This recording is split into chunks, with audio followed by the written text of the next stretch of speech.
Ini kita akan membahas pertanyaan dari Sobat Rensmark yang disampaikan melalui akun channel YouTube Rensmark Co ID. Kita bacakan ya. Nah, asalkan jenisnya sama, misalnya sama-sama kosmetik, tapi produknya ada lotion, ada bedak, ada krim gitu bisa.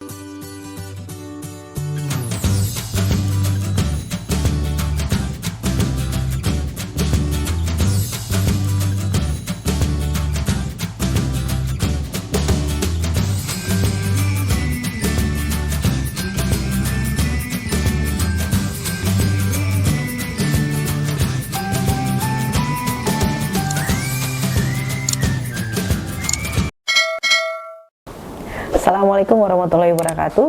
Ketemu lagi dengan Rensmark, kantor konsultan Haki terdaftar resmi di DJKI. Baik, Sobat Rensmark dimanapun Anda berada, kali ini kita akan membahas pertanyaan dari Sobat Rensmark yang disampaikan melalui akun channel YouTube Rensmark Co ID ya, dari Ibu Nita ya. Kita bacakan ya. Ibu Nita ini berkomentar di konten kita terkait jenis barang ya, persamaan pada pokoknya ya, untuk merek atau barang yang sejenis atau tidak ya.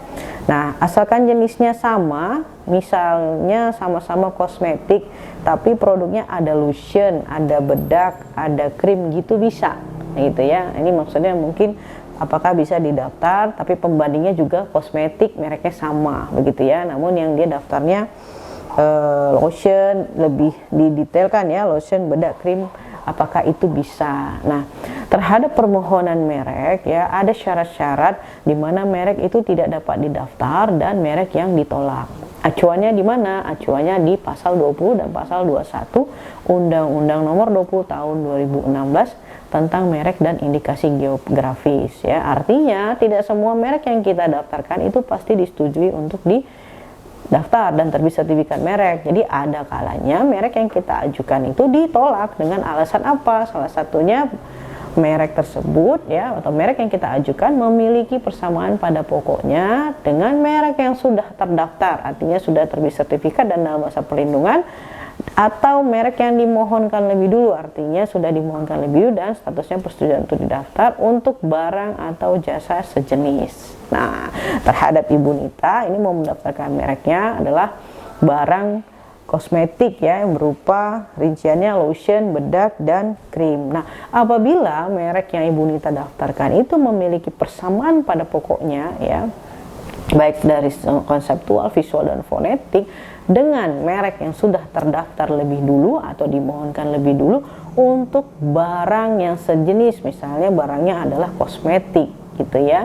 Nah, contoh ya, mereknya adalah ABC, kemudian terdaftar di kelas 3 untuk jenis barang kosmetik. Kemudian kita juga mau daftar mereknya ABC ya, untuk jenis barangnya katakanlah lotion, bedak, dan krim ya, krim. Nah, maka kita akan lihat dari segi label merek ini memiliki kemiripan ya, dari segi konseptual, visual, dan fonetiknya sama-sama ABC ya. Fonetik itu bunyi ucapan ya, visualnya juga sama, tulisannya ABC, kemudian konseptualnya juga katanya yaitu ABC. Nah, sekarang kita lihat barangnya apakah sejenis antara lotion, bedak, krim dengan kosmetik, dengan barang kosmetik yang sudah terdaftar lebih dulu dengan merek ABC ya.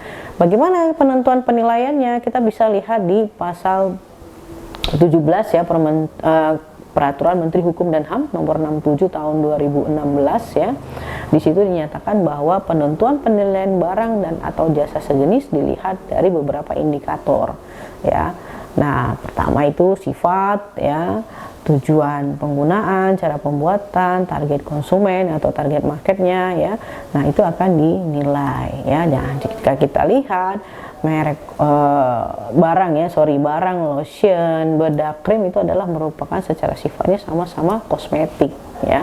Sedangkan dari si merek pembanding katakanlah dia terdaftar untuk jenis barangnya kosmetik. Nah, maka ini bisa dinilai memiliki persamaan pada pokoknya ya. Artinya akan berpotensi di usul tolak ya. Sebaiknya dibuat suatu merek yang tidak memiliki kemiripan dengan merek yang sudah daftar lebih dulu, sehingga peluangnya jauh lebih besar untuk diterima ya. Meskipun barangnya sejenis, sepanjang label mereknya tidak memiliki kemiripan ya, persamaan pada pokoknya, nah itu akan berpotensi diterima ya. Memiliki persamaan pada pokoknya itu bagaimana caranya melihatnya ya? Cara melihatnya adalah dengan menilai satu kesatuan yang utuh dari merek yang kita mohonkan. Jadi tidak bisa dipisah-pisah atau bagian per bagian. Contoh misalnya merek yang mau kita daftarkan adalah Rangemark ya. Merek kami Rangemark, tipenya adalah tipe merek kata plus logo ya. Kata plus logo, boleh lihat di belakang saya ya, Rangemark, di sebelahnya ada logonya begitu ya. Nah itu harus dinilai satu kesatuan begitu ya. Nah baru dibandingkan dengan merek yang sudah terdaftar lebih dulu. Nah bagaimana membandingkannya? Dilihat mana unsur yang paling dominan ya, baik dari segi bentuk, cara penempatan, cara penulisan ya, kombinasi warna maupun fonetik atau bunyi ucapan dari merek tersebut ya. Itu yang akan dinilai. Semakin besar perbedaannya, tentu peluangnya akan semakin besar untuk diterima gitu ya. Tapi kalau semakin kecil perbedaannya dalam arti persamaan yang lebih banyak begitu ya, tentu peluangnya akan besar juga ditolak begitu. Nah oleh karenanya ya, silahkan daftarkan mereknya yang tidak memiliki persamaan pada pokoknya ya. Nah ini supaya peluangnya jauh lebih besar ya. Oh ini ada satu lagi ya pertanyaannya ya, biar sekalian dijawab ya. Pertanyaan keduanya, maaf mau bertanya Kak, kalau BPOM per produk, tapi kalau Haki berarti bisa buat beberapa produk? Iya bisa. Jadi kalau di Haki itu acuannya adalah per merek per kelas ya. Jadi misalnya dalam satu merek itu mau didaftar di beberapa jenis barang ya. Katakanlah kosmetik.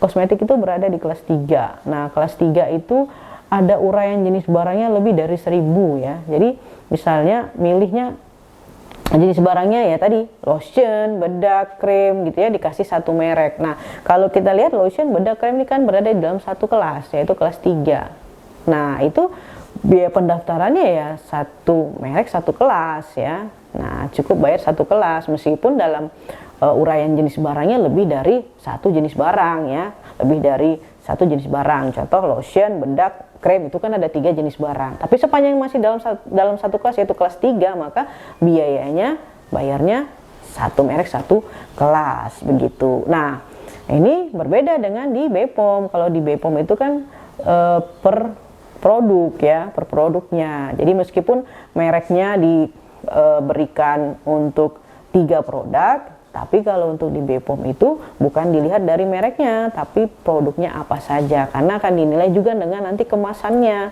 Tentu kemasannya akan berbeda juga, komposisinya juga akan berbeda. Itu yang akan nanti dilakukan pemeriksaan oleh BPOM ya. Jadi berbeda ya, kalau untuk merek dia mau berapapun jenis barangnya ya, kemudian jika masih dalam satu kelas itu biayanya bisa satu merek satu kelas. Tapi kalau misalnya satu merek dipakai beberapa kelas, apakah boleh? Boleh ya, nanti kaitannya dengan biaya, tinggal dikali berapa kelas begitu ya.